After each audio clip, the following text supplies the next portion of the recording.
Hello' friends, এইটো গোৱালপাৰা শ'লমাৰী কালী মন্দিৰত কৰা ভিডিঅ' হয়। মন্দিৰৰ ভিতৰত ভিডিঅ' কৰিব নিদিয়ে। আমি ধুনুক লৈ গৈছিলোঁ আৰু মন্দিৰৰ অপজিট ছাইডতে এখন গ্ৰীণ কেফে আছে। কেফে আৰু পাৰ্ক হয়। আৰু এটা কথা যে এইখন কেফেখন গোটেই মাইকী মানুহবোৰেই চলাই আছে। তো এইফালে পাৰ্ক হয়। পাৰ্কত আহিবৰ কাৰণে প্ৰতিজনে 10 টকাকৈ লাগে টিকট।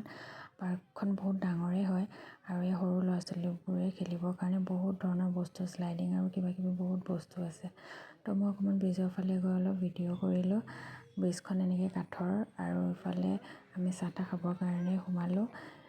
চাহ তাহ খালোঁ। খোৱাৰ পাছত আমি আকৌ গ'লোঁ ৰিজৰ্টত, লুইট ভিউ ৰিজৰ্ট। এইখনো ব্ৰহ্মপুত্ৰৰ পাৰতে হয় আৰু ইফালে আকৌ পাহাৰো আছে। বহুত ঠাণ্ডা, একদম নিজান পৰিৱেশ এটা, বহি বহুত ভাল লাগে।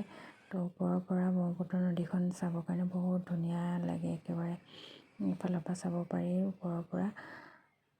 আৰু তাৰপাছত এয়াকৈ ভিতৰত অকণমান ফটো চটো উঠিলোঁ, খালোঁ, সেয়াই আৰু।